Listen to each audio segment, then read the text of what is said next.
Hey everyone, it's Joe and Jeff. It's Jeff and Joe. No, it's Joe and Jeff. My name is shorter, so it goes first. Yeah, but mine alphabetically probably should be before yours. It definitely should be before yours. No, absolutely not. Joe comes first, then Jeff. I've been on the canon longer than you. I'm sorry to pull that card out, but that's a fact. Oh yeah? Yeah, absolutely. Ow! And with that shove heard around the comic book community, that there ends Comic Book Canon for good. It's been a pleasure being with you over the years, talking about comics. Take care.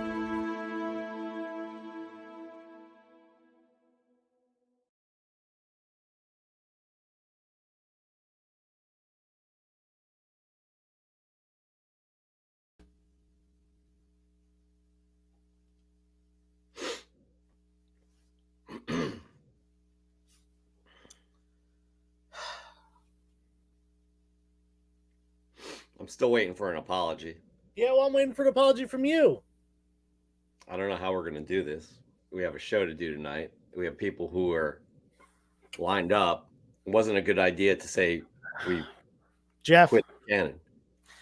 I'm not going to apologize to you, but I will be willing to put this matter aside for the next 2 hours for the 22 million people that are watching this show right now. I'm willing to forget about all the atrocities, forget about all the toxic behavior that you have been. Anyway, I'm willing to put it aside for the next hour and 47 minutes or whatever and do it for the people. Okay, I'm going to be the bigger person as well. Mind you, I said I'm the bigger person because not where it counts. I'm going to look past what you've done to me. I'm not going to call it out at all. I'm not going to say anything about how you physically assaulted me, and that's on tape. You can't get rid of that. Physically assaulted. Now, mind you, yeah, sure, I pulled out the card saying, hey, I've been here longer, and I shouldn't have done that. I'm not going to apologize, though, right now. I can't do it. So let's just get into the show. I don't know who YouTube Addict is, but if anybody has Drake's number, probably he's watching. There's 23 million people watching. Drake, hit us up on the side. Maybe we'll make this work. Joe, let's get into the news. It was a very light news week. However, there was a huge event. Thank you for everybody for joining us on the Canon. Again, we're putting any sort of grudges to the side tonight, Joe and ourselves. We are going to make this the best show we possibly can. We thank you for watching. We have a lot to talk about. Specifically, a gigantic event that happened this past Saturday, was it? Yeah, it was Saturday. As you saw, I was there, and Joe hosted. It's called, Joe? It's called Back Deck Comic Fest. We have done 6 of these over the past 3 years, and it is just a community hangout / comic book sale on my back deck in my backyard in Glenside, Pennsylvania, and it's open to the public. No cost to get in, no obligation to buy anything, and free food, which was food. Yes, really good. That pizza was Donatos. It was outstanding. But why don't we just get into some visuals here, because people are like, "Hey, I didn't make it. What was it like there?" And let's just kick it off, man. Like, honestly, I have to say, Joe, he always puts on a great event with Back Deck Comic Fest. And here he is, just showing that back deck, Joe. We got people digging through long boxes there. We got some familiar faces. And by the way, Joe, I'm pulling this down because anybody who was anybody in the area, those who couldn't make it, no judgment, but in the area was there. I mean, we're going to get into those people as well. So I'm excited. But Joe, talk to us. Why did you not get rid of that Target bag on the right of the picture? I actually think that was Mike's or someone. So that might have just been someone's that brought it. We'll have to throw that away if it's still out there, but I don't think it is. Anyway, we had people show up, from out of state. We had people. I know this time we had a couple people from Delaware, a couple people from New Jersey. In the past, we've had people from New York, and you, Jeff, yourself, you and Alicia came from New York. You sure did. Yeah, we had a lot of people come from out of state as well as the locals. And we have proof of this. We have people like the Pope of Chilitown. I have to say, I have to say, don't get angry, but Mike, aka the Pope, had the best setup there. No doubt about that. The best setup there for sure. Don't get angry. Yeah. Again, we're trying to get past this issue we both have. So I don't get angry at me. All right. Fine. Next up, we have Alex, the collecting dude. Look at him with his Phillies gear on. He was taking don't let me talk about your event, by the way, but I'm just jumping out of here. You know, he was taking CGC submissions, which was very nice. He was also selling some books as well, some slabs too, right, Joseph? Yeah, of course. And CGC. He also, I know he spent a while looking through a late 90s, early 2000s Pokemon collection, which pretty cool. I don't think he ended up closing the deal on that, but maybe in the future he might end up facilitating some grading of those cards or even buy the collection. Absolutely. Next up, we got two favorites of the show. We have Bond. Paul Bond. Yo, that was great. We got Paul Bond, and our Adam Schefter of the show, Josh's Comics, just hanging out there. Look at that. Hey, guys. Both of them have that voice. They look like they have that voice. Hey, guys. Paul Bond had some great some cells, some cartoon cells, original He-Man cartoon cells, had some amazing prints there. Talk about it, Joseph. Yeah. Paul recently picked up a bunch of art prints as well as original art and animation cells and brought them along for the show, which was pretty cool. It's always cool. Obviously everyone brings comics, but Mike has brought movie posters in the past. Alex has had sports and non-sports cards, and we got Paul with some art today. Absolutely. Now, again, as we said, anybody who was anybody in the area was there. Yeah. Joe, you did go to great lengths, like honestly, getting security. Yeah, right? it was really important, for me, given the reach that Canon has. We advertise this, we have the chance of several, at least several 100,000 people showing up, possibly even breaking into that 7-figure number. We wanted to make sure that it was safe, not just for us and our inventory, but for everyone involved. So we hired a pretty big name security firm. Security.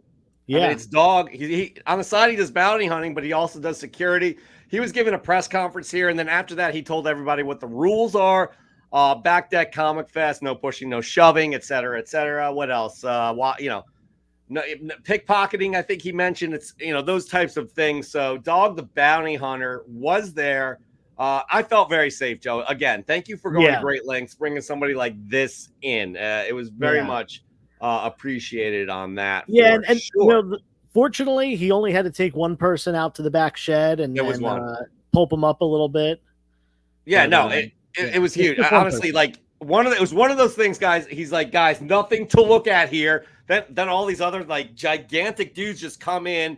And they take his place on the deck, and we can't see past that, so we have no idea what happened to that person. But again, the reason you went to such lengths was the people that were there. I mean, you had a king there, like King Charles and Camilla. Yeah, I was not expecting them to show up, but apparently, given that he was alive back when a lot of these Golden Age comics were coming out, and the stuff that he was picking up, and he heard that Brixco Comics was going to be in town, and he's a Golden Age specialist there, so he needed to fly in on whatever the England equivalent of Air Force One is. We'll call it I don't know. I couldn't come up with something. Something like that. But it was a surprise. Yeah. I bumped into him and spilt coffee on him, and he just did one of these. It was weird. It was really awkward and weird. He did buy your whole collection, which was like $48,000 or something like that you were selling, just a slab. Yeah, but he paid me in pounds, and I, it's weird because I'm pretty sure they use the euro over there now, so I don't know what's going on. I don't know actually. Somebody in the chat, can you clarify that? Anyways, but it's really cool when people that you actually invite, people you look up to or think you look up to, actually make it to the event, and it was really cool to see this. Somebody you actually want. you guys have been like missing each other at these larger events. Like, Yeah. oh, I just miss Yeah. you. Text me or not, text me, let me know when you're back in town, et cetera, et cetera. But it worked out this time, and I'm very happy for you. Yeah, this next person, like Jeff said, we've been trying to link up, and it's every time it's, oh, hey, I'm in your area, and they're like, oh man, I'm on vacation, or I'm busy with something. I'm filming on location, and we weren't able to like nail each other down and get in the same place. And he surprised me by showing up. He didn't even text me or anything. He just walked in the backyard, and I was so stoked to see my guy, Dwayne "The Rock" Johnson. And I was even more surprised that I've actually got quite a few inches on him. You definitely, I mean, I don't know. I was shocked. I don't think he breaks 5 foot. Like, it's weird. Yeah, obviously you could do a lot with the way you shoot things, films, etc. But right here, when this picture was taken, I was there actually, and somebody cracked a height joke. That's why he's making that face. It could be that, or the fact that you have a Shazam or a Black Adam book in there. I don't know. He wasn't happy when I pulled that book out for him to sign. And then, someone was like, wow, he's even shorter than Joe. And he shot them a look. And what's crazy, what happened after this was literally, I turn around, he has a whole box of pizza, and he's walking out with his entourage. You know what I mean? It was just like, come on, dude. Like, that's a little bit petty. I hope things get cleared up. We did not want him having a bad experience. Like, obviously, we draw we draw more viewers to our show than he does to any of his films. So we're here to help him out in his career. But it was really nice to see him there. So I'm glad it worked out. I hope you guys become friends, because he's been kind of pursuing you in that relationship. Not obviously platonic, but you know what I mean. So it was nice to see him. And honestly, I got to say, the guest of honor, I'm just going to introduce this one, was Alicia, my fiance, who was digging through long boxes, guys.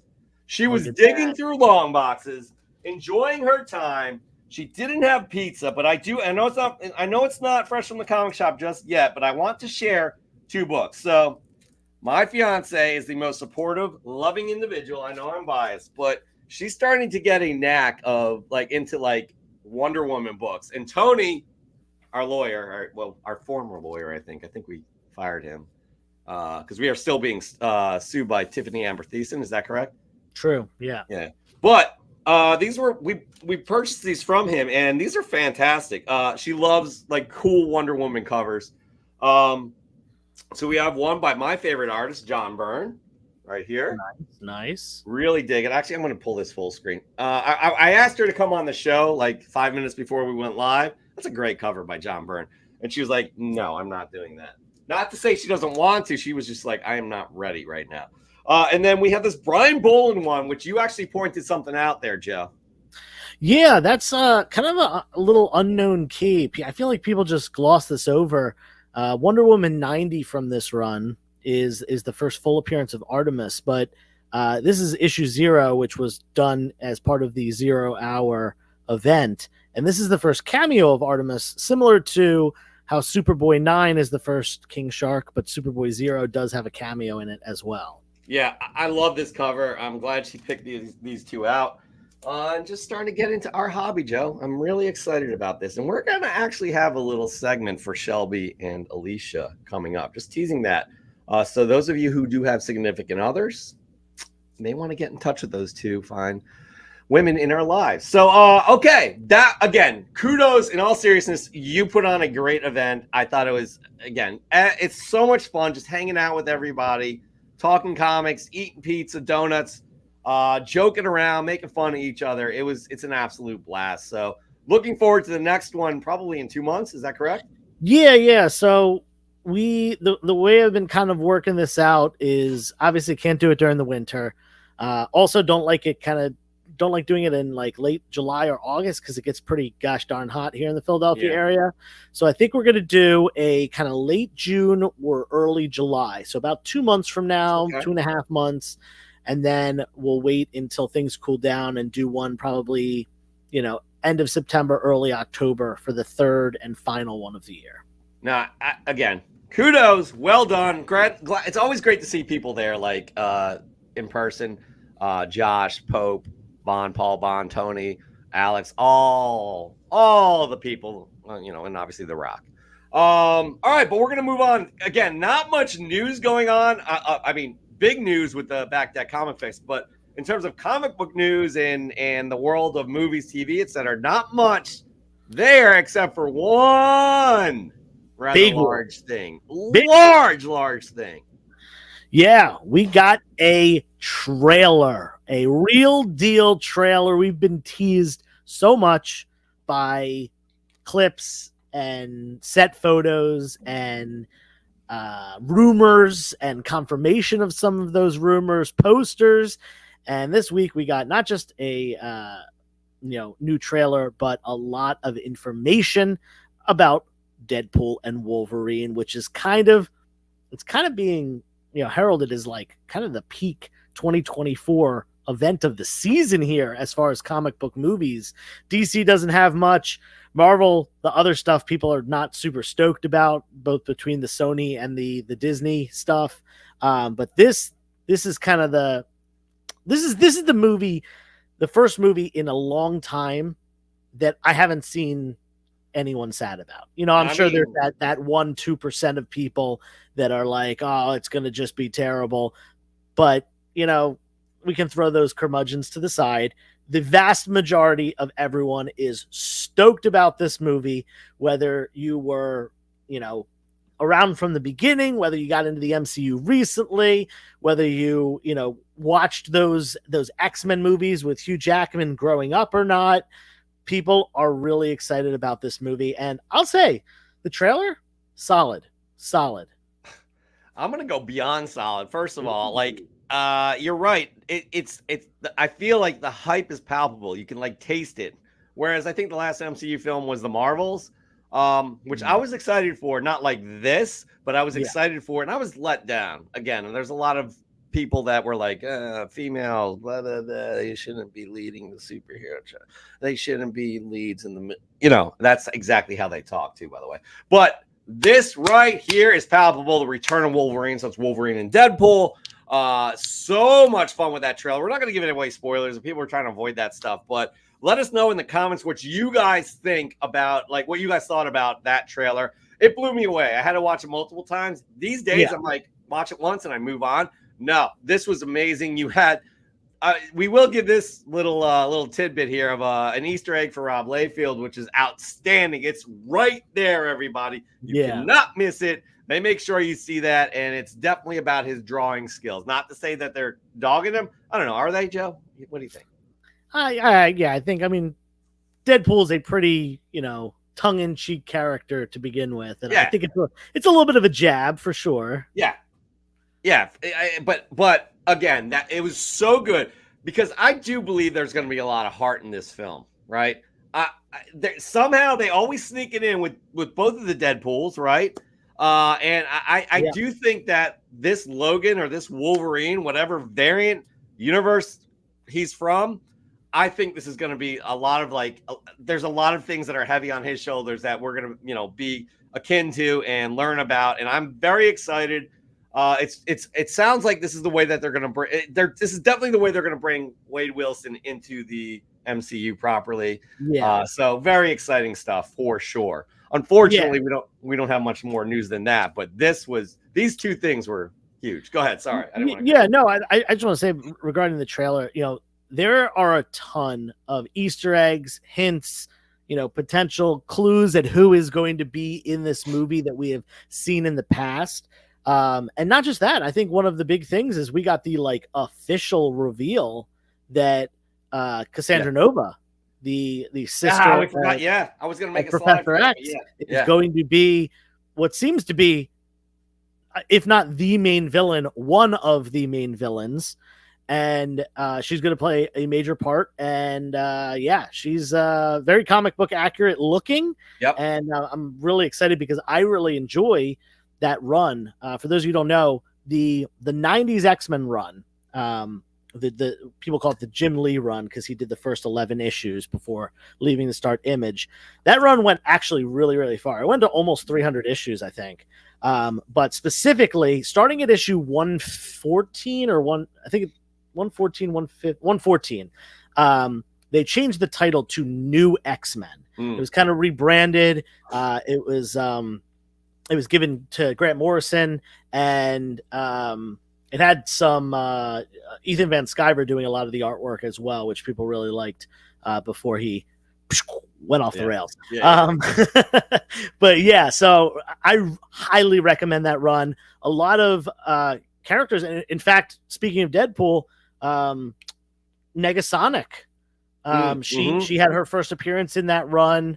Same with Phantomex, who I think is a major that's underrated a cult, character. that's a cult, like not classic, but that is a beloved character who's under the radar. But I think that we'll see as well. But yeah, it's really exciting what they're going to be doing. This is the second trailer. I guess they technically called the first one the teaser trailer. So July is when this film comes out. Can't come out soon enough. However, we are enjoying X-Men 97, which we don't talk much about because some people want to wait to binge that thing. But my God, I can't wait every Wednesday when that thing comes out. Like, come on. I'm actually due to back that Comic Fest. I did not watch last week's episode. I've just been way too busy this week. I'm going to say this. Not as impactful as the previous episode, but it's hard. It was hard to top that. It was outstanding, though. I've also been binging Ozark. So that's kind of been my go-to recently. Oh, okay. You know, that's fair. You like to binge also a series that you've watched. By the way, I've never watched Ozark. Okay, fair. But I'm going to talk about something I want to talk about right now, and it's very selfish. But if you guys have Netflix, Baby Reindeer, Alicia and I have been watching that. Have you seen it? No, but I've heard good things. Oh my God! Watch that show. Watch that show. Holy cow. Alicia, it's not your birthday anymore. Your birthday was on the 8th of April. This is getting a little ridiculous here. How far you I don't know what you're talking about. That was a month ago. Yeah, I don't know what she's doing. But anyway, so here we go. This is what we're gonna do now, actually, as we move on to the next segment that you love. You all love our segments, all 18 million of you who are currently live right now. And the many that will be watching this on demand. We do Ask Joe and Jeff. So get those questions ready. Get them in the chat, please, because we're going to start saying hello to some people, Joe. Am I right? Hello to some people. We got Dr. Frankenstein. I think that's your roommate, right? Roommate. That's a good way to describe it. Shelby, it is disturbing as F, if you know what I mean. Timeout. Kate. Look at this. We got Cable Leland, a.k.a. Caleb. Yes, please, Alicia, talk to our wives. Well, here's the deal, guys. We're going to be doing a service for you. Actually, Alicia and Shelby will be providing a series for you both. A service. Oh, no. I don't want Shelby on my bad side. Please don't do this. No, you have, by the way, this is by evidence of your dining room table. Anyways, but moving on. But yes, Caleb, keep that in mind. Maybe next week we're gonna have an introduction to this segment. So, but yes, so we got Collecting Dude, aka Alex. Did you sell any comic books this weekend? Cute. We got Bond. Paul Bond. Put your questions in for Ask Joe and Jeff right now as well. We got obviously the love of my life, Alicia. We got Josh's Comics, our Adam Schefter, because he did say something. He said Craven's delayed again. Oh, God. What a mess, Sony. You suck. You absolutely suck. We got Tony Trombetta in the house. Here's the deal. Yo, think about this for Back Deck Fest. Having an EGS submissions. Hey, I don't think that Alex would turn anyone down if they asked him to do EGS. Yeah, that would be dope. Great. I don't see any reason why he would, because he sends to not just CGC but CBCS as well. If anyone wanted anything with the custom labels from EGS, I think he absolutely would. He's in the chat, so he can answer that question. Yeah, let's set this up because that's a fantastic idea, by the way. We got Immortal Scruffy who loved that Deadpool and Wolverine trailer, as did all of us. We got our former lawyer, Tony Connor, in the house. Happy to help despite the legal matters for getting Alicia these fine books right here. She found them herself. She was digging through those long boxes. She loves some Wonder Woman covers. Who else do we have? We got Dan De La Torre, the judge. We got Nukes Comics. We can't comment on ongoing litigation. Joe and I haven't sued each other yet, but moving on. Brendan Riley. Evening, John. It's been a minute. It's great to see you. Thank you for joining. We got Comic Ozzy in the house. We have Phil Ailing. Hello, hello, hello. By the way, Nukes clarified pounds because of Brexit. So Camille, they bought all those books. Was it like cash or was it an electronic transaction? He gave me a diamond encrusted scepter. Oh, right. I did see that. We were playing catch with that thing later. That was crazy. We got YouTube Addict. I don't know if we've seen this person before, but I love the name. So thanks for joining us. Who else do we have? Who else? We got Man Cave Comics, who love the pizza. Let's give a shout out to that pizza shop right down the street from you. What was it called? Renato's. They actually opened there after I moved in, and I've only lived here for 2 years. So they've probably only been there for about a year. But yeah, their pizza is very good. Their prices are good. I've only had a couple. I've had like their onion rings and stuff too, and that's all good as well. And I've never heard a complaint about them. Yeah, it was outstanding. I'm gonna order it and see if they deliver up here. We got Dr. Plagueis who wants a picture of that pizza. Did anybody take a picture of that pizza? Let us know. We'll try and get it up before the end of the show. So. We said hello. Oh, Spider Dude. The partner collaboration duo of Tony Trombetta and Spider Dude Comics. Thank you so much. We love you both. Who else? We got Lettuce Comics. How we doing? Ladies and gentlemen, by the way, because we got plenty of people here. Lettuce Comics. Wait hold a second. Paul Bond has a Lettuce comic. Interesting. Okay. I don't know what that means. I sold him a comic and there was like a leaf stuck in one of the pages and he called it the lettuce variant. Oh, that's hilarious. Okay. That's definitely hilarious. We got 360 in the house. We have Heroes Reborn. What is up, Cannon Peeps? Love that you're here. Thank you so much. Didn't Jeff spike the scepter like Kelsey? No, it looks too nice. I didn't want to scratch anything up there. Joe's got to get that appraised, I think. There's some insurance liabilities as well. Yeah, I'm going on an Antique Roadshow. Well, yeah. Well, you also have that. Like, it's not the Secret Service. It's some sort of other security detail that has to be around the clock until you get rid of it. You get your money in the bank, but you have to hold on to it for now. So yeah, I'm being helicoptered to 10 Downing Street tomorrow. Oh, great. Do you think I can come? I don't think the Prime Minister wants to see you after the incident. Listen, you did not tell me as a joke that you roofied my drink. Okay, that was not my fault. Okay, not my fault. It was a hilarious joke that we were both cracking up. But I could actually use that in the lawsuit I will have against you because you pushed me. All right, what else? All right, do we have any Ask Joe and Jeffs going on here? Yeah, there's. Why I can't see it? We usually start this stuff. Right here. I forgot to start it while you were doing everything. Sorry.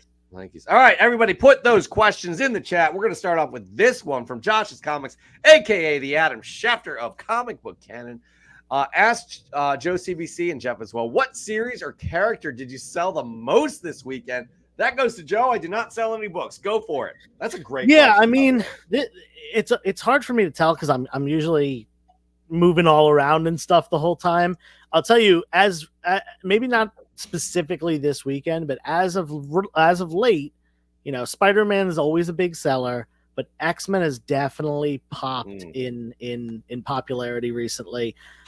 Well deserved, of course, not just due to the anticipation for Deadpool and Wolverine and X-Men 97 and mutants, more mutants coming to the MCU and all that, but people are just realizing like those are some of the best, especially the Claremont run of X-Men, some of the best comic book content out there.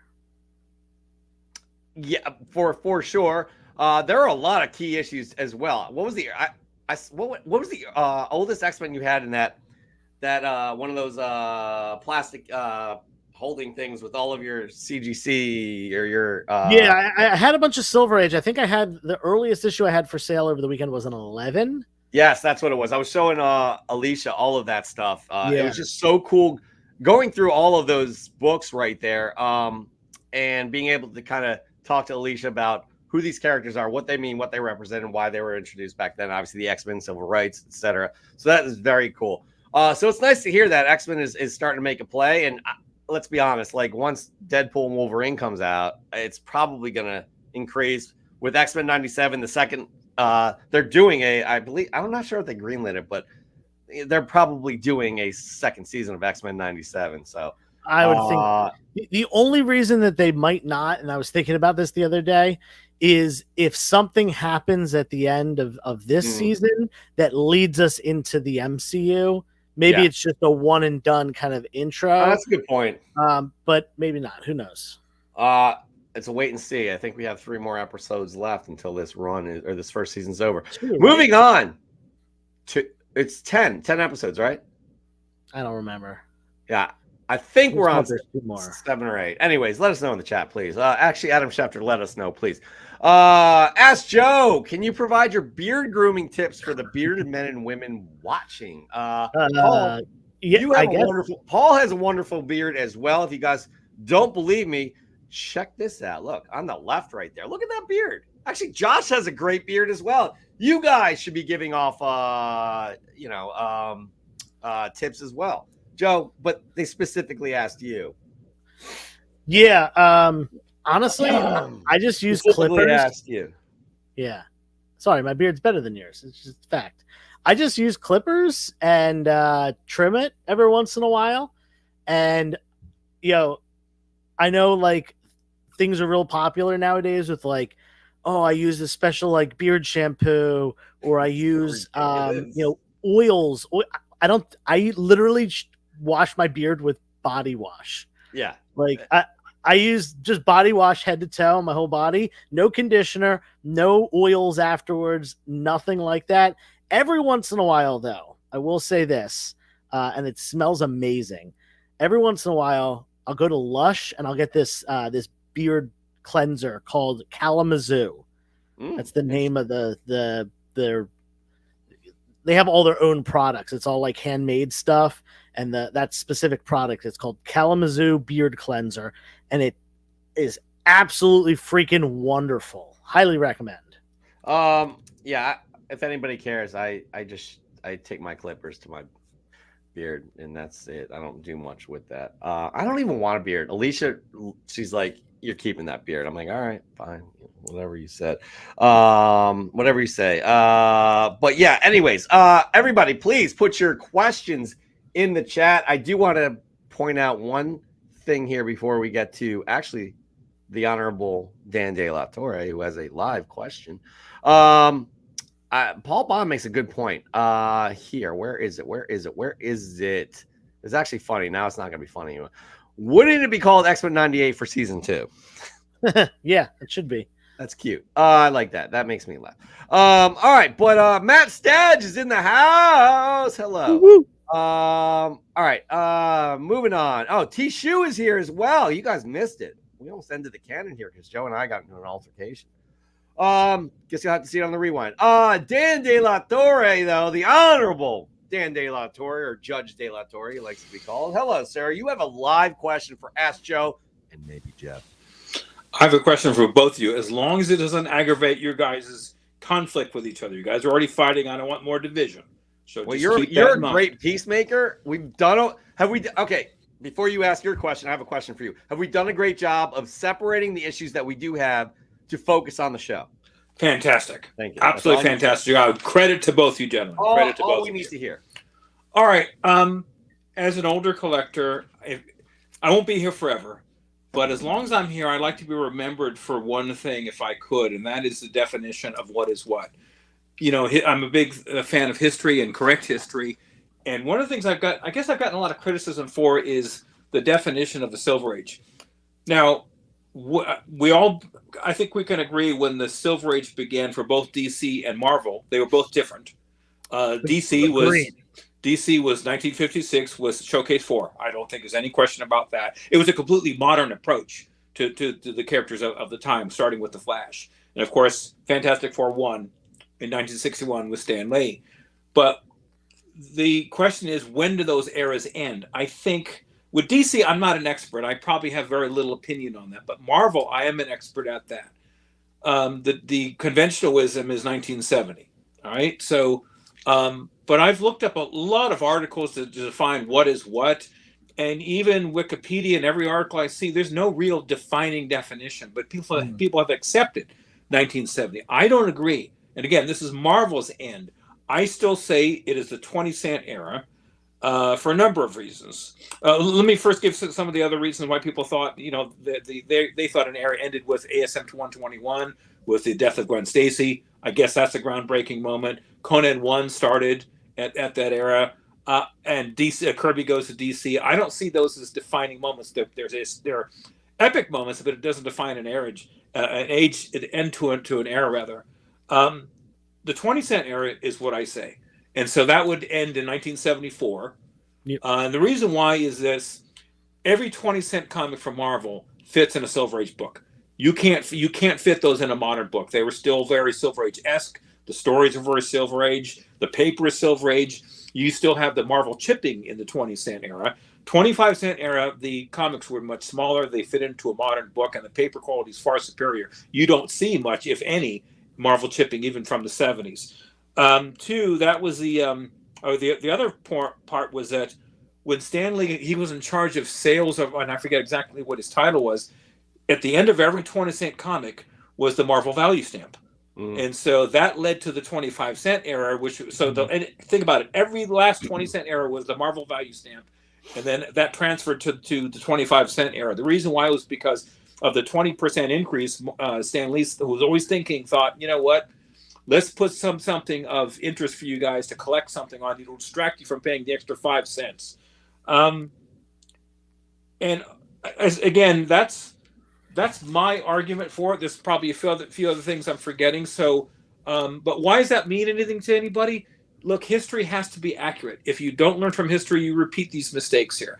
And again, one thing I was alive and well in collecting in those eras. So when we bought comics back in the days of 20 and 25-cent eras, they weren't called Bronze Age comics. Those are new comics off the rack. Sure. And this goes back to our question last week, Joe, where there's really no arbiter.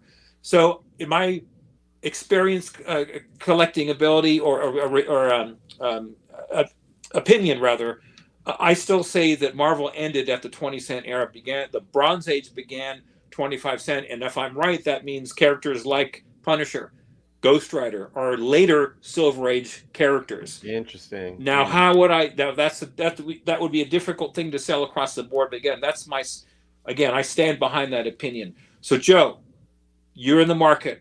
Yeah. Jeff, you're a collector like I am. What do you both gentlemen say about that, and do you have your own opinion about Silver Age ending? Yeah. So, I kind of want to rewind for a quick second here back to the start of the Silver Age, because I totally agree with you. It was the catalyst of the Comics Code Authority, post the whole Dr. Wortham's book, Dr. Wortham congressional hearing and all that stuff. It was the aftermath of that, and leading to the Comics Code Authority that made DC go, hey, let's go back a little bit. Let's get some more characters in tights, throw them on these books. Let's reinvent. Let's reinvigorate the superhero. And 100% start of the Silver Age, 1956 for DC. Marvel, again, agree with you there. The return to the hero for Marvel didn't happen till later. They were still doing like a lot of monster stuff and westerns and Millie the Model and until Fantastic Four #1. And then over the next few years, they introduced every character that is super popular today. So totally agree with that. Now, I agree that bronze is a little bit murkier. Some people, you mentioned like the actual prices up in the corner. Some people say, once it goes from 12 cents to 15 cents, that's Bronze Age. There are people that will live by that. There are other people that will live by kind of what you said. Once it goes from 15 to 20 cents, then that's Bronze Age. For me, what I've always heard and what I've always believed myself after doing the research is that the start of the Bronze Age is Denny O'Neil and Neil Adams taking over Green Lantern, issue 76. They definitely pulled in real world, real life stuff. They went a little bit farther away from these like, fantastic superhero stories and more to, still superheroes, but dealing with more things that people could relate to, such as, the drug addiction of Speedy. Now, Marvel has a mirror image from the same time period of the, what they call the drug issues, the Amazing Spider-Man issues, 96, 97, 98. Jeff's got a 96 right on his wall right here. Mm-hmm. These books, for those of you who don't know, this was a drug addiction story written by Stan Lee, and Stan Lee ignored the Comics Code Authority's requirements. He said, I'm just going to publish this book without the Comics Code Authority. And, if you sue me, you sue me. If I get in trouble, I get in trouble. But, I was asked to do something, positive, and I'm going to write something, that's showing kids that drugs are a bad thing. And he did so. And in fact, that very instance, coupled with what DC was doing, and, Denny O'Neil was writing about over at DC, that led to the Comics Code Authority relaxing their rules, especially some ridiculously strict ones, such as no werewolves and vampires. And that's why there was a massive burst of Bronze Age horror, because they suddenly were allowed to do vampires and werewolves and other humanoid monsters rather than these big giant glub and org. And I think that is that right there. That is what I consider for Marvel and DC, just the drug issues on both sides, being the real transition from the more squeaky clean, if you will, Silver Age, to the more gritty, real, down-to-earth Bronze Age. Well, keep in mind, though, that both eras are different. Silver Age for DC ended on a different... I don't know what year, but for Marvel, I'm still saying it's the 20-cent era for this reason, that if you look at what an era actually is, it's a style, it's a flavor, it's an approach. Mm-hmm. Yes, those drug issues were a milestone, but that doesn't define or change an entire approach to comics. And again, after the 20-cent era was sort of the end of that, because Marvel was going through a transition of its own. They were moving out Stan Lee and bringing all some new writers and new artists and so forth. So there was a transitional period. And I agree, it's murky. There's no exact date. But I always go back to, why do people who say that Marvel ended, the Silver Age ended in 1970, what was so special about, why did the Silver Age end December 31st, 1969, and why did the Silver Age begin January 1st, 1970? Again, you look at the flavor of what they were doing back in those days, it kind of ended at that 20-cent era for the most part and started in the 25-cent era. Yeah, I think there's an argument for it both ways. And probably the biggest place that we have a difference here, what you're saying versus what I'm saying, is you're kind of saying the Bronze Age started when things had completely changed, because change doesn't happen, just like you said, overnight. Fair point. And I'm more saying that the Bronze Age started when that change started being implemented. So when the wheels started turning. I can't disagree. Yeah, I can't disagree. Yeah, and it took a year or two, and that, between 1970, 1972, 1973, whatever, took a couple years for that change to fully happen. We didn't get, one of the big things that people think about when they think about the Bronze Age, they think about, the Claremont reboot of X-Men, and Giant Size X-Men 1. That didn't happen until 75. So that's even later. Not everything came at once, but the real down-to-earth stories started popping up in 1970. The Comics Code Authority relaxed starting in 1971. 1972, Bronze Age horror started popping up because of that. Ghost Rider, Werewolf by Night, so on and so forth. And they killed off Gwen Stacy. That was a big early Bronze Age moment there that kind of goes along with the drug issues. I would agree that it's a transitional time. It's fair to say that's the 20th century era is tail end Silver Age, beginning Bronze Age. I don't think that's unfair. So it is a transitional era. I just don't like people saying there's an exact time, an exact day when an era started and stopped. Well, we could definitely say, like, honestly, and I'm not gonna sit here and act like I know as much about the history of books as the two of you do, but I do know. I mean, like, I feel like we could definitively say the Silver Age started with Showcase number 4. Is that fair? Like, yes, absolutely. For DC, yes, for DC. But here's the thing: Marvel wasn't in existence then. They came in when Fantastic Four came about, right? Well, they were Atlas, right. True, but they were not Marvel, where all of the characters, as you said, became popular. The characters that were created, they're still popular today. So that had a huge impact as well. So that being part of the Silver Age, I think all that, and I think for you to say 1970, it's almost like there needs to be a little bit of room to breathe as well, because a lot of changes, Joe, as you said, also change takes time, and it's weird because there's a definitive start to the Silver Age, but there's no, as where the question's coming from for Dan, there's no definitive end. Yeah, well, I will say this. I think the overwhelming majority of people, at least that I've talked to, and from talking about the eras and stuff like that, is that Green Lantern 76 is kind of that's like the rule of thumb, and whether you agree with it or not, I feel like that is what most people associate with the start of the Bronze Age.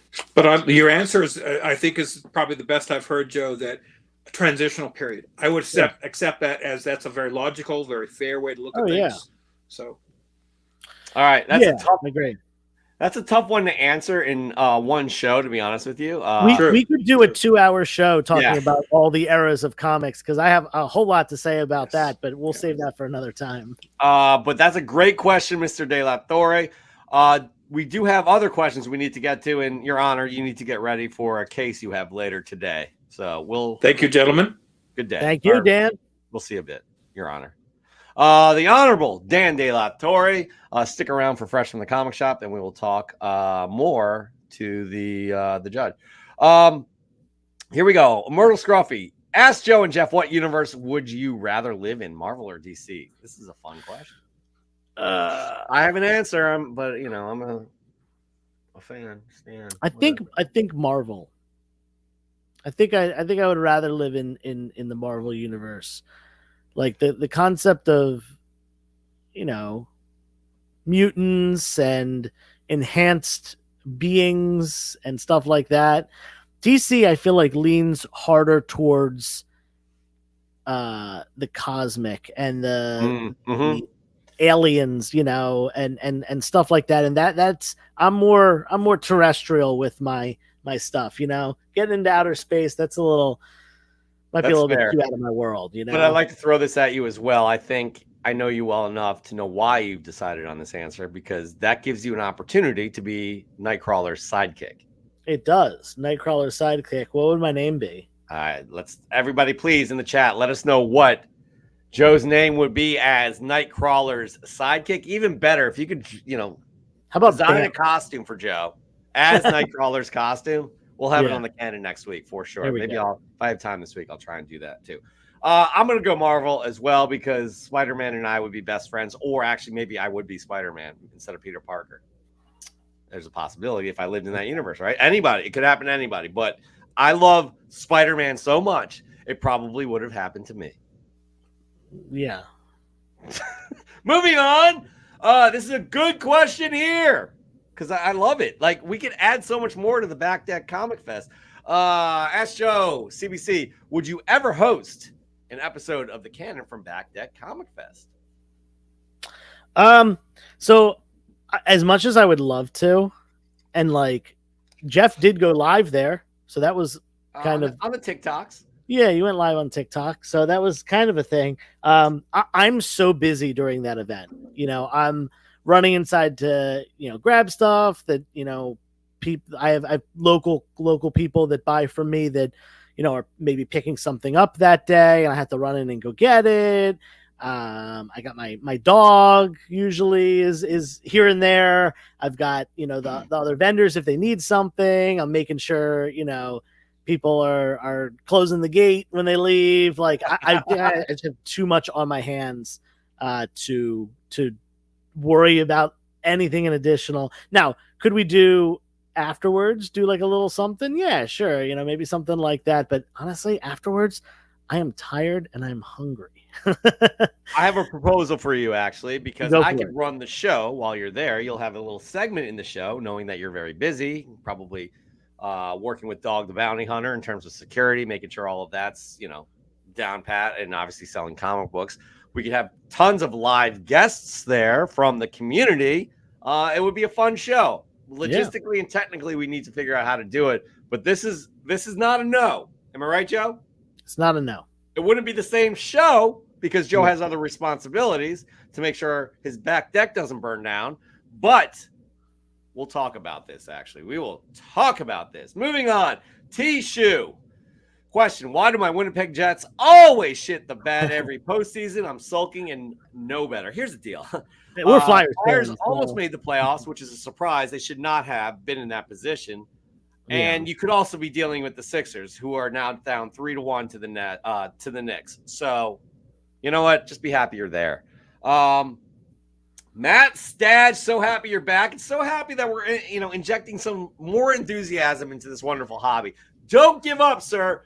Don't give up. And hang out with us some more. If you owned an Action Comics #1, would you display or vault it? Yeah, I don't display comics at all. So I would still not display comics. Jeff's the display guy. Yeah, I'm going to be honest. I would absolutely display the shit out of that thing. Like, wouldn't make any advertisements in the neighborhood that I have an Action Comics #1 on my wall. However, yeah, I would display that. I would not, again, advertise. I mean, for all you know, I may have an Action Comics #1 on this wall. I wouldn't say if I did, though. Because the canon, again, 25 million people are watching. They'd be like, we know where that mother effer lives, and we are going to go get that Action Comics #1. I'm going to come over and check. Okay, we'll see. We'll see how that goes. Listen, it's a tenuous situation here between the two of us, right? And for you to say something like that, Dan, he's starting with me again. Guys, I have so many court cases. Do I have to start another one? Really? I mean, think of it this way. Think of all you could lose by having this little war between the two of you. You're right. I'm sorry. So think before you guys speak, gentlemen. There's a lot riding on people. You've got millions of people that count on you each and every week. You two are. You know what's going on here? You two have become too famous. That's all there is to it. It's your fame and possible fortune and just magnitude have all come crashing between the two of you. Take a break. You go to your corner. You guys go to your corner. Take a break and come back in a few minutes, and I think everything will be just fine. Thank you, Your Honor. Joe, let's not let this tear us apart. Yeah. Let's work it out.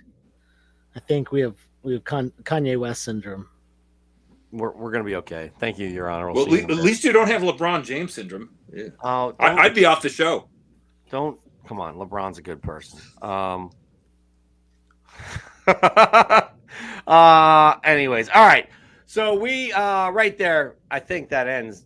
Ask Jeff and Joe. We did a disservice to y'all. Again, you guys paid good money to watch this show. Millions. Yeah, we didn't do the thing. We didn't do the Ask Joe.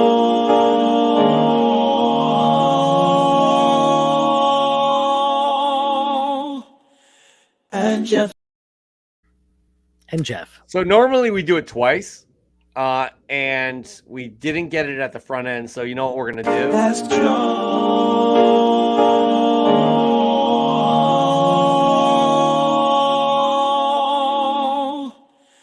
And Jeff. So we've made our quota. And I'm very happy about that. So everybody, please like, subscribe, follow if you have not yet. We are getting into the last segment of the show. 26 million people are here for it, and we're glad that you are. We want to spread word about the show. We have so much fun doing it with you fine folks in the community. Let's talk more. I didn't see this comment here from Tony, by the way. Tony, I have not confirmed nor denied that I have one. And who's to say you haven't done the Action #1 yet, and I just erased your memory. Ooh. Yeah, boom. Raw Dog Comics. No, you're awesome. Sorry, I had to get that out there. All right. Each and every week we do this segment. I pretend like I don't. What is Back Deck Ego Fest? I love it, Mike. I know, because you know why? You know why Mike has an ego? It's well worth it because he's got the best hair of the community. He really does. Am I right? Yeah. He had the walls too. Like me and Paul are too dude. lazy to set up our walls. Yo, there's that Target bag again. Did we let Dog the Bounty Hunter know about that Target bag? Because I don't think he did anything about that. Yeah, I think that might have been planted. Interesting. Curious. This is getting curious. Anyways, let's get into it. We do this segment each and every week. Joe, what is it called? Well, you see, fine people of the audience, this next segment, it's the segment that you've been waiting for. It's the segment that I wait for every week. Jeff's doing something with a pillow. It's weird. Ignore this guy. In fact, we're going. No, wait, that's the wrong one. Hold on. I got to put this. There we go. All right, much better. So this segment, it's one that's near and dear to my heart. It's what I think really makes this show something special. And I say that as coming from someone who started as a viewer watching this show and being like, yo, it's so cool that people can submit a book to Fresh from the comic shop. Live from the press and salon, we ask you, the fine viewers, to send in your fresh gets, and you never disappoint each and every week, and we love you for it. All we ask for you is to please upload an image. Where's my image? That's good, I guess. Or do you just want to hear disembodied? There we go. We ask you fine people to upload your fresh gets to the Instagram. We ask that you use a hashtag, a useless hashtag, FFTCS, but please keep using that hashtag. But most importantly, please tag us in the picture, not the description. Yes. And each and every week you guys send that in and you share it with the community, and that's winning in itself, right, Joe?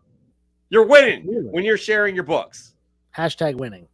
But, Charlie Sheen, not only that, you are submitting into a wonderful, wonderful, wonderful monthly prize from the good people of EGS and Spider Dude Comics. Those links are down below. We'll talk more about EGS. We'll talk more about Spider Dude. But from there, again, we either, Joe and I, decide who moves on to the semifinals and the community votes, or we have our guest who actually decides. And we've only had one guest this year, and it's really disappointing. But we're going to get on that. So, when taking this picture, think about 3 specific criteria. If you are interested in the book that we give away each and every month, courtesy of EGS and Spider Dude, 3 specific criteria. We're going to get into that right now. It is, give us a well-composed shot. Think outside the box. Have it well lit. Nice photography. Have it relate to the comic book. Somebody who does a great job with that is Raising Elm. Fantastic job with that. We love all the submissions he does. And by the way, when you win, you're not eligible to win for the rest of the year, so you could just half-ass it. But Raising Elm never half-asses it. That's right. So we ask for a well-composed shot. Don't take a picture on top of your dirty laundry of this book you just got with a smudged camera. Am I right, Joe? You are correct. No, we don't want that. So again, think about it. Think outside the box. Have fun with this. Joe, second piece of criteria that we look up. Now, here's second piece of criteria is that we want to see something that is unique. Unique. Now, unique does not necessarily mean that it is, I don't know, $30,000. You don't need to win no lottery. Unique. It could be something that's only worth about 30 cents. You know what I mean? It doesn't have to be something that is highly financially desirable. It could be something that is just special to you, and we wanted to see it. Maybe it's got some original artwork, some beautiful, beautiful artwork. Maybe it's got a signature from your favorite writer. Your favorite rapper. Are you talking over me, dude? I love the accent. I can't help it. Sounds like a character from Dukes of Hazzard. Maybe it's got something unique about it, like it's an error printing, a double color, or some other hootenanny. We want to see something unique. Yeah, on to Jeff for the third thing. Please send that in. The third thing is pull at our heartstrings. Tell us a great story behind this book, what it means to you, how it relates to your collecting hobby. I don't know, off the top of my head, Joe, let's just say a gentleman or a young boy by the name of Dwayne in the early 80s decides that he is the biggest A-Team fan in the world. And as you know, A-Team was a show with the one popular Mr. T. And let's just say Mr. T gifted Dwayne this book of A-Team #1 that he signed, right? That he signed. And that little Dwayne's like, I want to be like Mr. T. I want to be like Mr. T and just be all freaking muscular and be a superhero and be in Rocky. Well, guess what?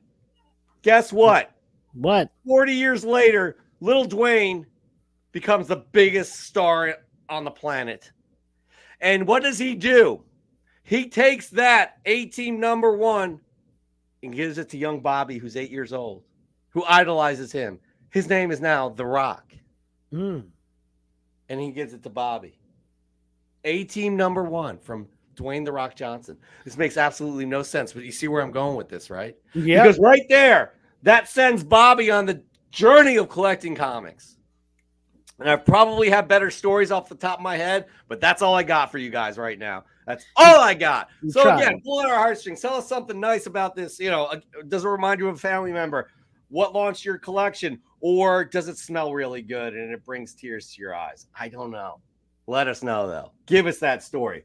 Give us that story. And from there, right there, we're going to get into it. By the way, Joe, we're going to have to, again, not much time to get down the copy from each of the books. So we're going to have to play a little tag team here. So here we go. As we mentioned, we talked about Spider-Dude Comics.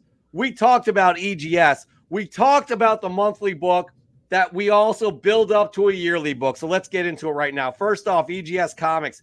Save 5% off using your code, or our code, Canon5. Optional custom labels. This is, again, great job by Tony and team distinguishing themselves from the pack, but they also have free graders, notes, fast turnaround times.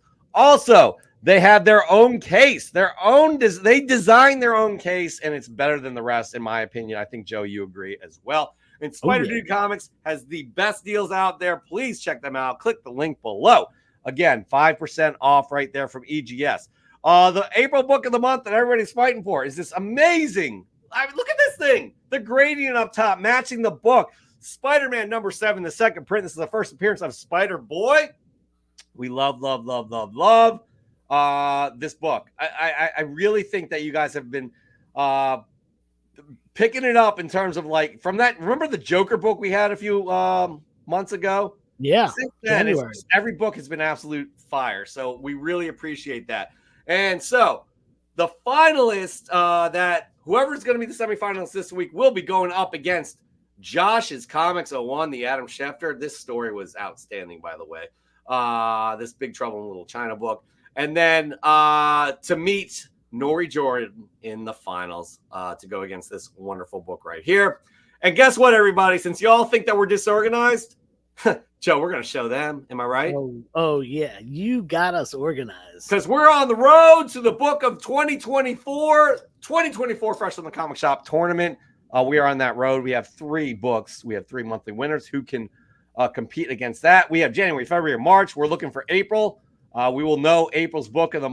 We will know April's winner by next week, I do believe. So you have Mike Hags as January. You have Dr. Plague's February, and you have Mons Comics in March.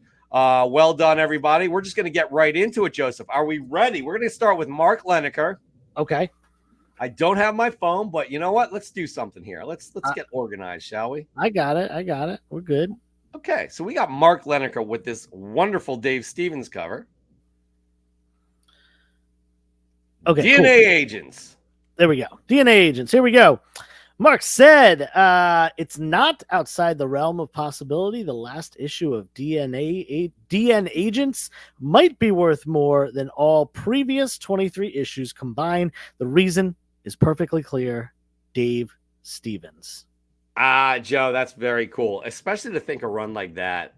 All of them combined is not worth as much as this single issue right here. Yeah, man.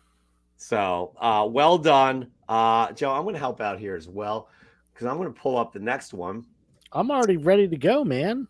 Well, here we go. Nori Jordan, you are up next. Fine, sir. You love your Thunderbolts and your Bullseye. Look at this. This is a plethora of nice books right here. My son and I went to Little Giants Comic Convention in Concord, New Hampshire, which was our first event in about 2 years.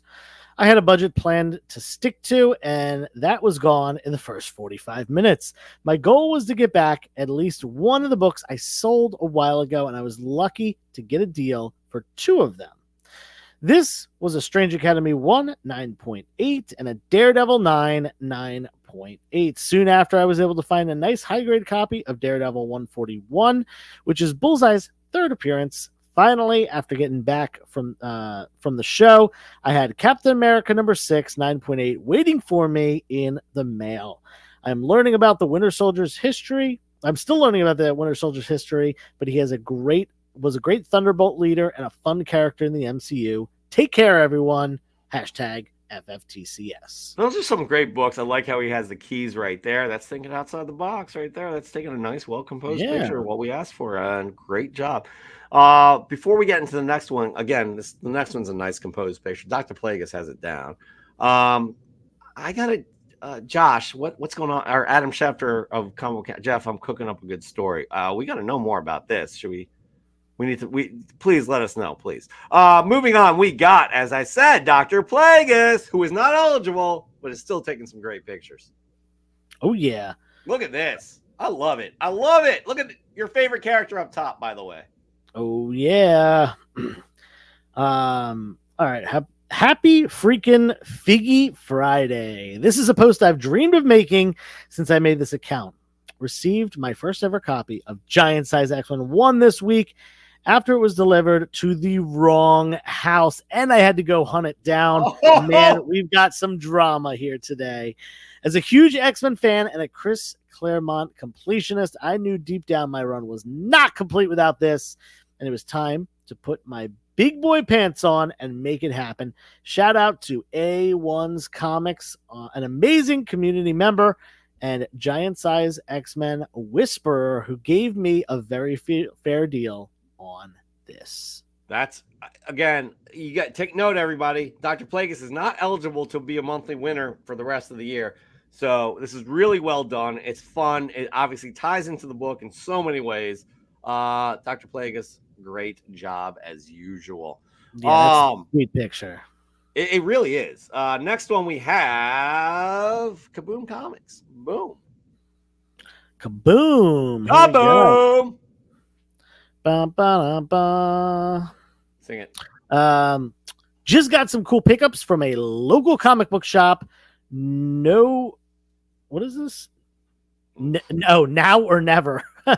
Now or Never Comics. They have awesome deals. Come check them out when you are in San Diego. Okay. I like the books here. Nice books right there. Next up, we got another one that is not eligible, but really took the time and care into. Time out. Joe, what's your first fresh scan of the week? Jeez. Oh, we're not even showing ours yet. Wow. So I bought actually Friday before back at Comic Fest, the night before.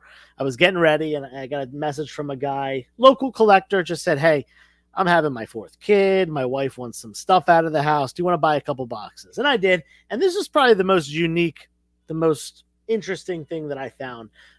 This is a Spawn book. But what you might not realize upon first look is that this is actually a drawn-on cover. This is a blank Spawn #1, blank sketch variant, one of those all-white covers, and this is completely drawn on. Now, what makes this one even cooler, sketched, not just sketched, but also inked, colored, all that stuff. And it's not just the front, it's the freaking whole book. It's the back. Oh, check that out. And Jay Thomas is the artist, signed it down at the bottom. But look at this. This is the most, I've never found a sketch cover this completely colored in. You can't even tell that this thing was all white when it was printed. That is very cool. Very cool. Phenomenal. By the way, Yeah. Joe, I am in the process right now. Well, hopefully before we end the show. Yeah. To get your costume as Nightcrawler's sidekick. So I'm working on that right now in conjunction with doing Fresh from the Comic Shop. All right. But we skipped over our parts right here. By the way, like, subscribe, follow, do all the fun stuff if you haven't already. I'm just gonna go right now to one of my my fresh gets. Actually, one fresh get. Tony, again, thank you so much for hooking up some really cool books. I got Green Lantern number 80. I just love the cover. Oh, nice. Yeah, that's from that early. That's what I was talking about earlier. Yep. That the 5 issues past that. What, Denny O'Neil and Neil Adams, right? Neil Adams. Yep. So thank you, sir. Well done indeed. Really appreciate that. Moving on, Joseph. That was giving you some time right there. We got Josh's comics, as we said. Boom.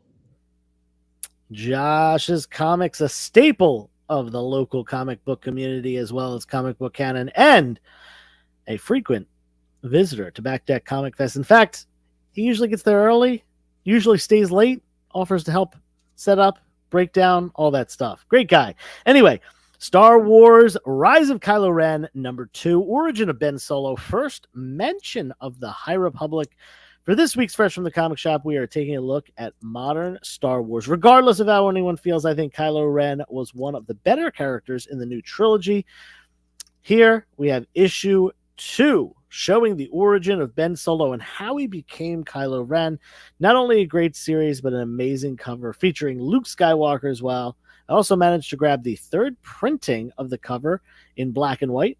It's interesting to not only to know that only 3,893 were ordered from retailers of the 3rd print. Got to watch out for those guys. Those are some tricky books sometimes, that the 2nd, 3rd, later print runs have much lower print counts, and that's always something to look out for.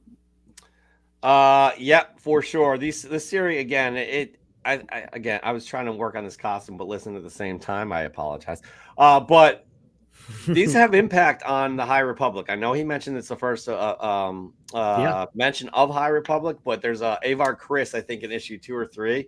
Issue 3, yeah. Issue 3 is the first Avar Chris. So, it's all connected, and they do a really great job of that. I'm excited for this High Republic. I think it's the Acolyte.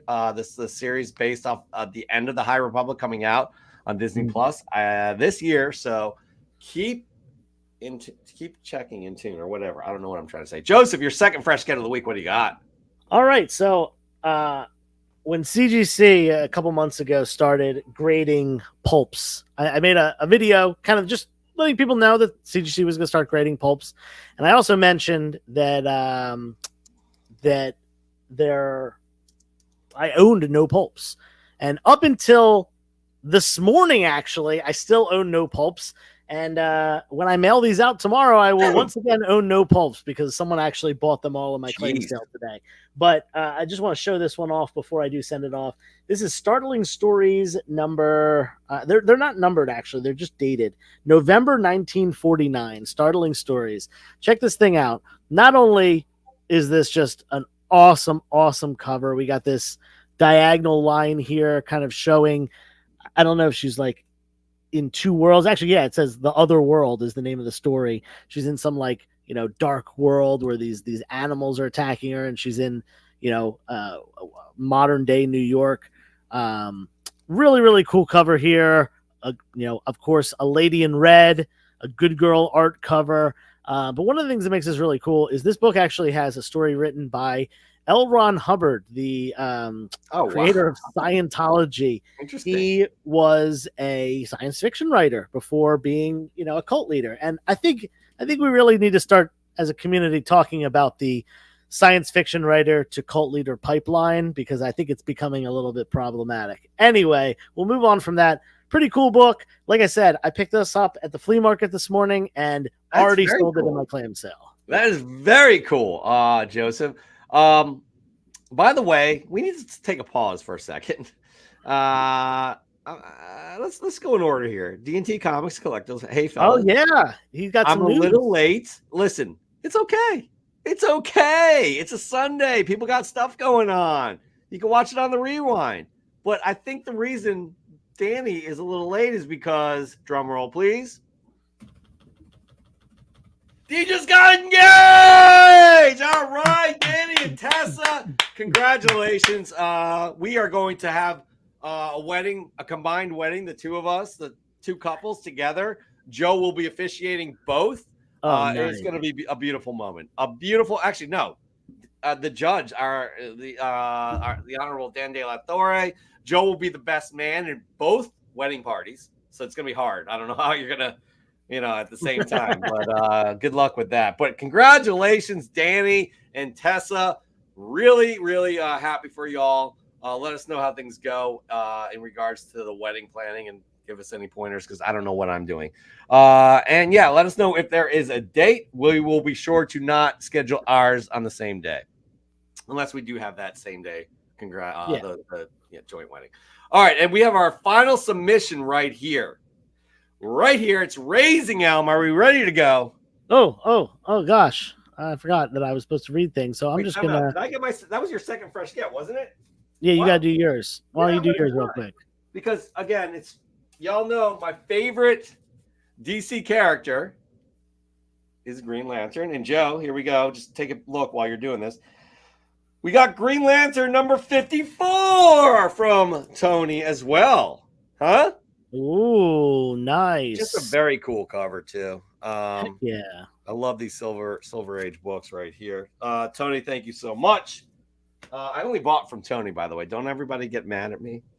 Pope, Bond, Alex, and you, Joseph, please. Okay. I'm not mad. I'm just disappointed. That hurts even more. Anyways, all right, here we go. We have Raising Elm. As I said, take note because this well done. Yeah, it's a good one. All right. Raising Elm said, "Howdy, comic fam.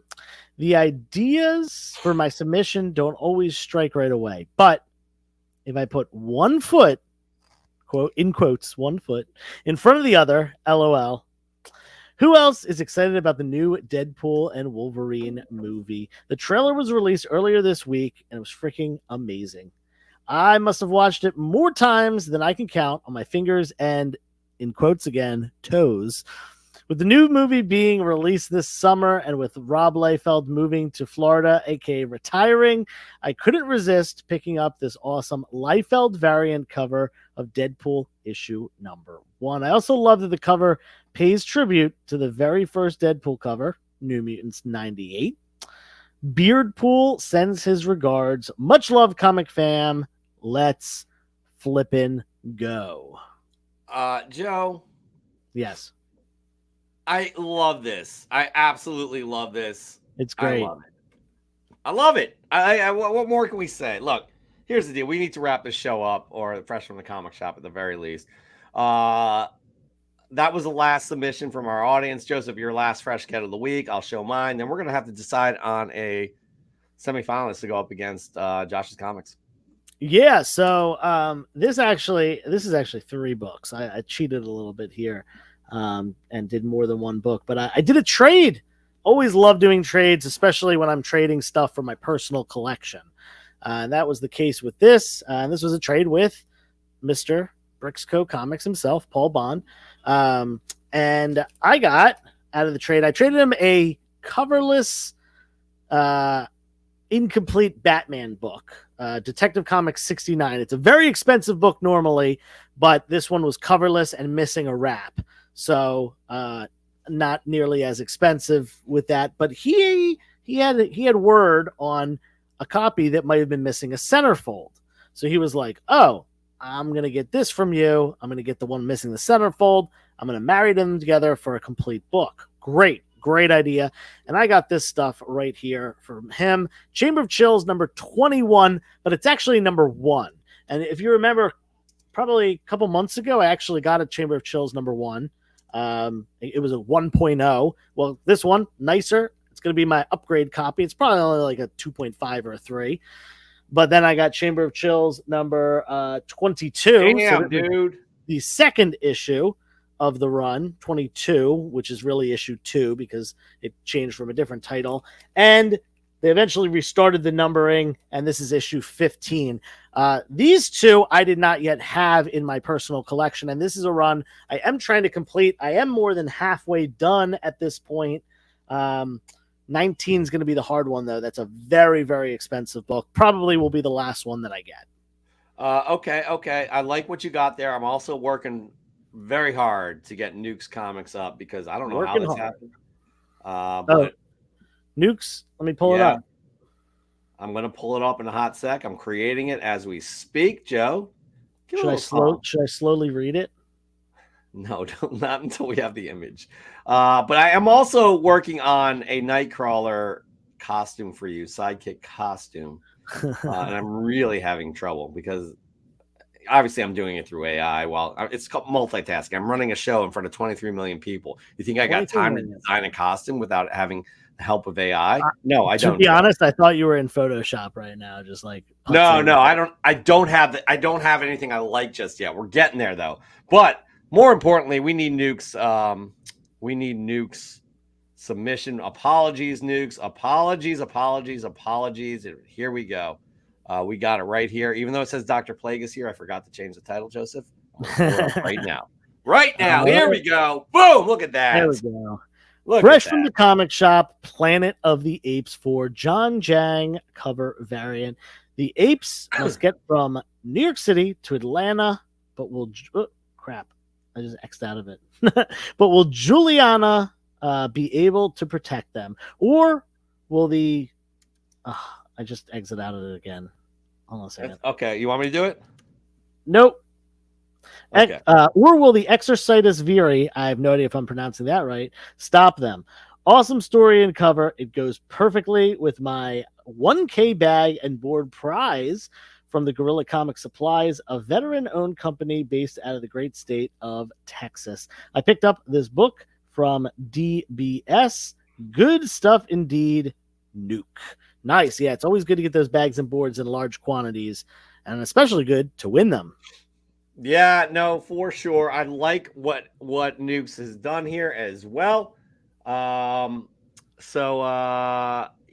I'm a little scatterbrained. I'm sorry. I usually don't do this. I usually dedicate time, but this is important. Joe's favorite character is Nightcrawler. We need to come up with a sidekick costume for Joe as the sidekick of Nightcrawler. But I'm going to show my last fresh get of the week yet again from Tony. This one I showed 2 Green Lanterns, but this one I was like, hell yeah, I'm getting this thing. Joe, you commented on it because, as you know, I got an AOK from somebody in the community, which was Teenage Mutant Ninja Turtles number 4. Well, this is number 5, and I haven't looked it up, but Joe, you said this is a second print. Yeah, it's the second print of TMNT 5, that's another one of those ones that it's harder to find the second print than the first print. So I'm very happy to have this in my collection. Thank you so much, Tony, for this.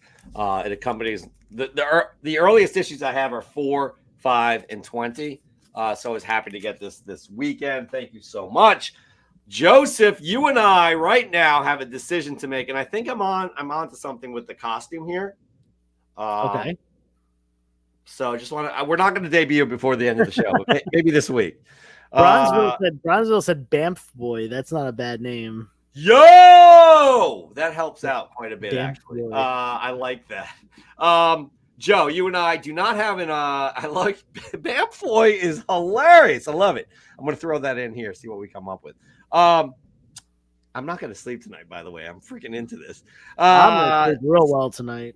So, Joe, I have 2 that really stick out for me. But before we start talking about this, the Honorable Dan De La... Everybody, please.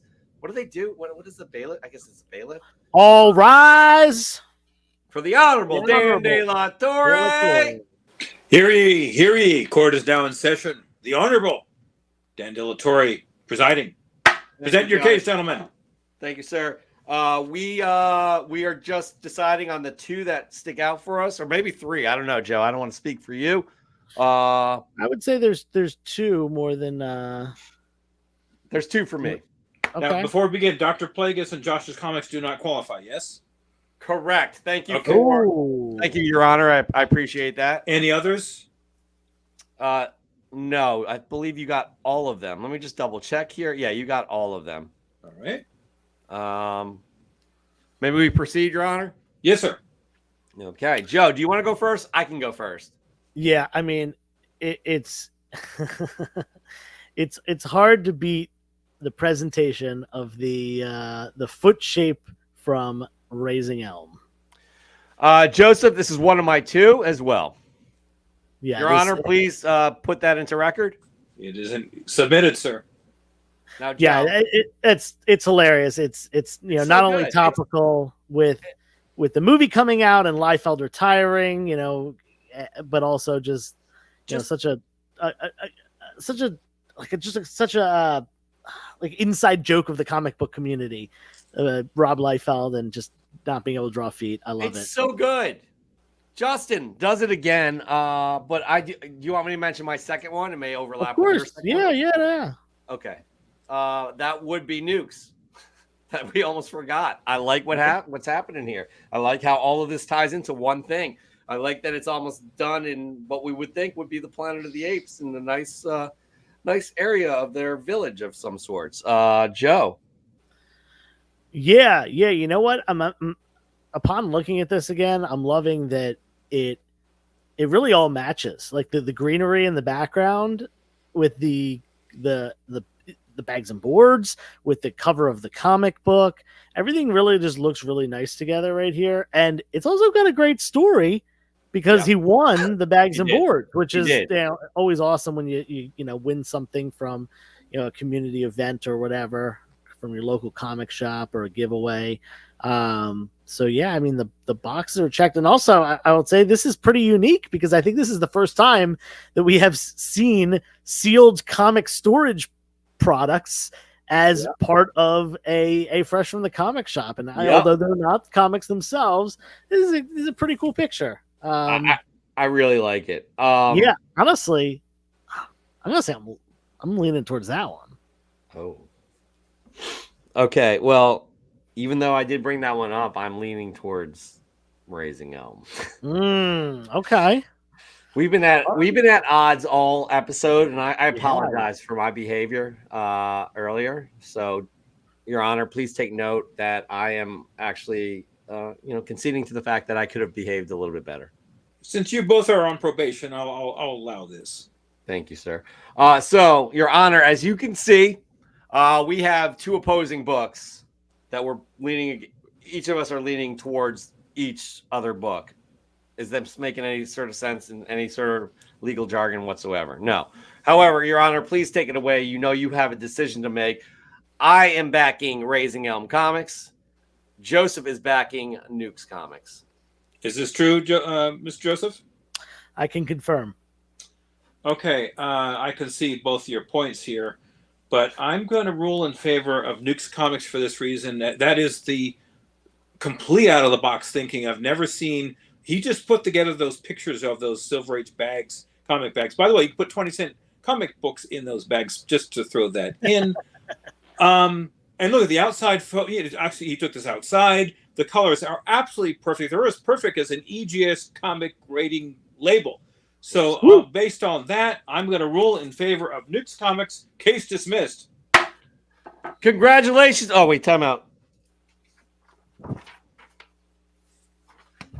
You need to sign off. We're in the digital age. Next time you can email me this. So this is very 20th century of you, sir. I apologize. But that's fine. That's fine. I got the comic.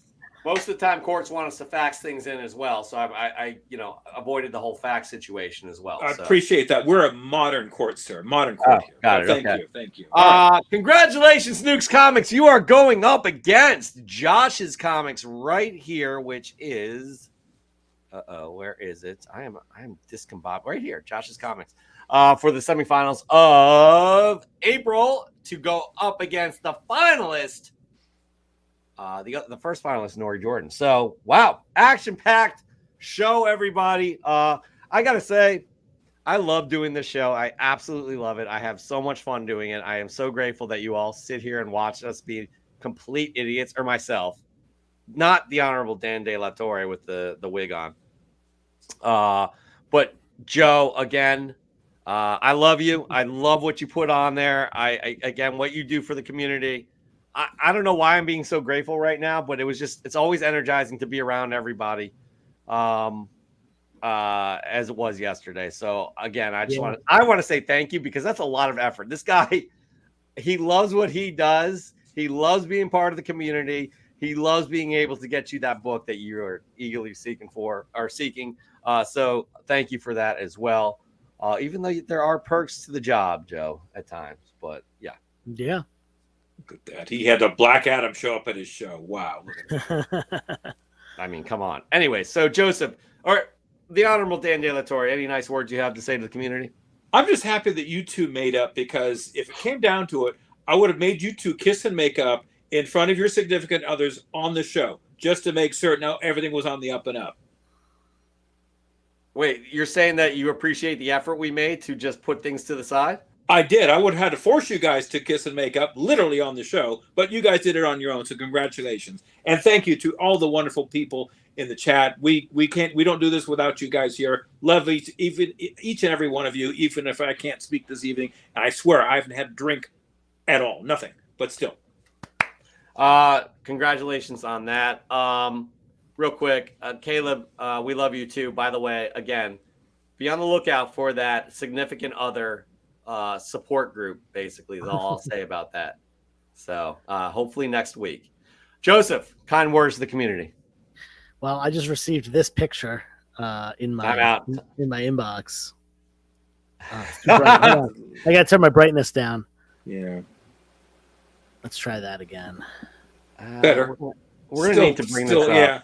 Still bright. iPhones aren't. I have an iPhone. They're not that great on there we to go. show things. Boom. Oh, like, there we go. All right, we're gonna have to see what I come up with too. By the way, Yeah. I think Paul sent that. He said, "Yeah, I can't check right now to my phone." All good.